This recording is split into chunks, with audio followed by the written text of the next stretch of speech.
L'Espagne, les amis, favoris au FFI qui se mange un 6-0 en phase de poule contre la Russie. Honnêtement, sachant que je suis espagnol aussi les amis, que je voyais du coup l'équipe d'Espagne aller hyper loin, ça me fait mal au cul. Non, en fait, plus sérieusement, j'avais dit notamment dans mes dernières even analyses qu'en général, je voyais bien sûr la Russie finir première du groupe ou du moins dans les deux premiers avec le Japon, bien évidemment, vu que c'est les héros pour accéder aux phases finales. L'Espagne, c'était assez prévisible qu'ils allaient se prendre une valise, un carton, qu'ils allaient se faire humilier. Au final, l'équipe de la Russie leur a mis quand même 6-0 avec un triplé de Furuhi, le capitaine qui s'est apparemment baladé, qui a fini homme du match, qui les a vraiment humiliés sous les yeux des Japonais et du monde entier, du coup, qui est vraiment choqué par tout ça. On a surtout eu droit, les amis, dans cet épisode-là, à une masterclass de la part du comédien qui joue le père d'Asuto, vu que maintenant c'est révélé. Il s'agit simplement d'un mec au pif, contrôlé par Orion, du moins un mec qui était engagé par Orion pour essayer de rapprocher Asuto justement de la fondation. On a eu droit à une masterclass de lavage de cerveau. Asuto, heureusement, tout au long de l'épisode, certes, il a eu un petit peu pitié pour les enfants qui sont sortis de la pauvreté, qui sont aidés par Orion, qui sont nourris, qui ont du coup une seconde chance dans la vie, qui peuvent espérer pourquoi pas intégrer les équipes de foot d'Orion, qui peuvent devenir pro, aider leur famille, leur amener de l'argent, vivre en tout cas avec un minimum de confort par rapport à ce qu'ils avaient au début. Asuto a quand même eu pas mal de pitié par rapport à ces enfants-là. Il s'est quand même un petit peu remis en question en écoutant autant le discours du comédien qui joue le rôle de son père et aussi du petit garçon qui l'a aidé.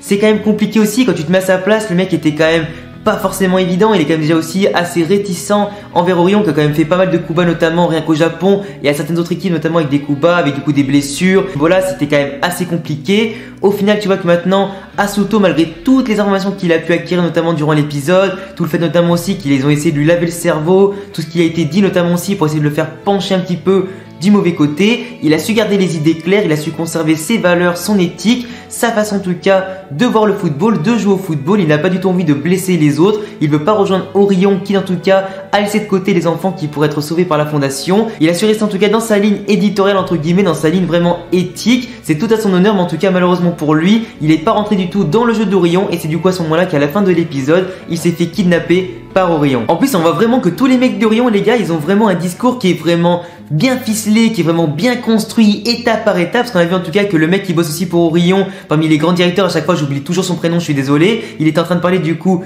à Sean Frost pour l'enrôler du côté d'Orion. Il est en train de lui sortir exactement le même baratin, en tout cas que c'est vraiment une masterclass de lavage de cerveau. Les gonzes du coup donc limite plus le choix, ils sont limite remis en question, ils remettent en question leurs propres idéaux, même si à la base du coup tu détestais Orion avec tout ce qu'il te raconte à propos du côté positif, les enfants sauvés, sauver de la pauvreté, tout ce que tu veux, tu finis forcément aussi par remettre tes propres idéaux en question. Tu mets aussi à voir un petit peu la justice d'un autre côté. Tu te dis que finalement ce qu'ils font, certes ils peuvent blesser des gens, ils ont des manières un petit peu, on va dire un petit peu, comment on peut appeler ça, des manières qui vont un petit peu trop loin, tu vois. C'est vrai, un peu abusé, mais forcément tu te dis quand même que finalement si tu vois l'autre côté des choses, si tu vois l'autre point de vue de l'adversaire entre guillemets, bah, tu te mets un petit peu à remettre en question tout ton point de vue à toi aussi, et tes valeurs aussi, et forcément tu te mets pourquoi pas à imaginer la possibilité de rejoindre Orion finalement, alors qu'avant tu les détestais. Surtout qu'en plus de ça, t'as quand même tous les coéquipiers d'Asuto actuellement qui sont en train de se poser des questions, ils s'inquiètent pour lui parce qu'à la base Asuto leur avait laissé une petite lettre pour leur dire qu'il avait retrouvé son père, qu'il allait du coup voir avec lui pour discuter d'une chose assez intéressante.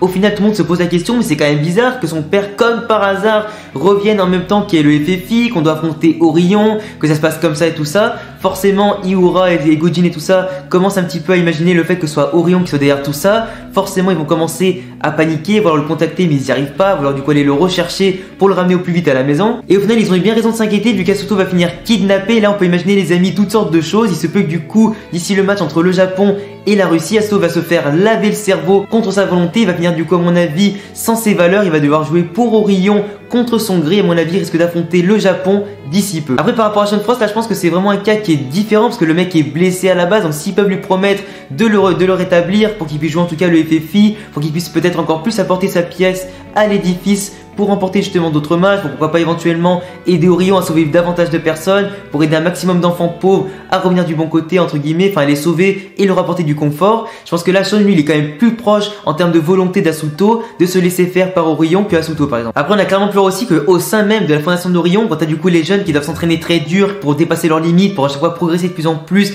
avant d'être choisis notamment par Furuhi et les autres membres de l'organisation d'Orion, on voit clairement que en interne entre les candidats c'est pas très rose. On voit vraiment qu'il y a des mecs qui veulent un peu faire les brutes avec les plus petits et les plus minces, qui veulent vraiment aussi profiter de leur force physique par rapport du coup aux autres qui sont un peu plus faibles physiquement. Finalement, quand on a vu du coup le petit match entre eux, c'est au niveau du football simplement, il y avait totalement une totale différence. On voit que le petit était largement plus fort que tous ses autres coéquipiers qui essaient un petit peu de s'entraîner, de lutter aussi pour avoir leur place. On voit clairement aussi forcément que c'est pas forcément facile pour eux, que même si à la base ils ont été sortis de la pauvreté, ils sont arrivés là, ils ont atteint un petit confort et tout ce que tu veux. Même là encore, le plus dur est à faire pour eux, pour essayer de percer, d'intégrer vraiment l'organisation et de se sauver eux-mêmes. Après, on a aussi vu comme information notamment que Caleb Stonewall est blessé, qui va sûrement devoir quitter l'équipe et qui sera d'ailleurs sûrement remplacé, parce qu'actuellement on sait tous que à part Byron Love et Aiden Frost, il y a encore 3 autres joueurs qui vont rejoindre l'équipe. On a clairement vu d'ailleurs aussi dans la preview de l'épisode 34 qu'il y a 2 personnages qui vont arriver. Alors autant on en voit une, et bien sûr je dis une parce qu'il s'agit bien évidemment de Norika,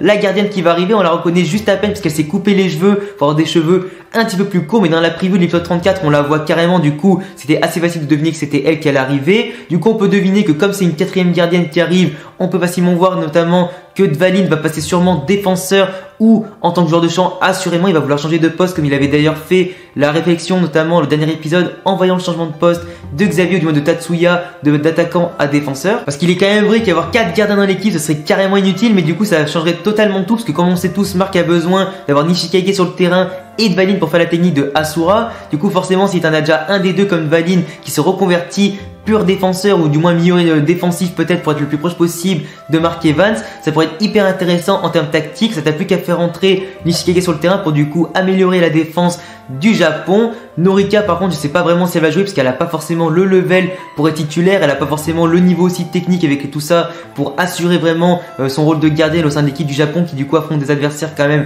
assez intéressants, qui sont aussi capables de vaincre toutes les techniques de Mark Evans, qui est quand même 15 crans au-dessus de Norika. Et du coup aussi le deuxième joueur qu'on voit notamment, je crois que le numéro 21, il rappelle en tout cas Kozumaru par la coupe de cheveux. Il se peut très bien les amis que là Inazuma Eleven Orion, du moins la production de la série, mette une énorme quenelle à tous les théoriciens Inazuma Eleven comme moi notamment, avec notamment un Kozumaru qui va grandir par je ne sais quel miracle, je ne sais quel entraînement, sachant que entre la première saison et la deuxième il y a eu seulement que quelques mois qui sont passés. Le mec a pris je sais pas combien de centimètres et il a grave maigri par rapport à son entraînement. D'ailleurs il y avait eu beaucoup d'hypothèses à propos de ça, parce que quand rappelez-vous, les joueurs d'Inazuma Japon avaient rendu visite à leurs anciens coéquipiers, Kozumaru n'était pas là, il était simplement en train de subir un entraînement intensif pour espérer être appelé un jour en sélection. Il se peut dire que son nouvel entraînement lui a permis peut-être de maigrir et de grandir comme par magie. Il serait donc du coup ici plus fort que jamais pour intégrer la sélection d'Inazuma Japon, prendre sa revanche en termes personnels et pourquoi pas apporter davantage de technique,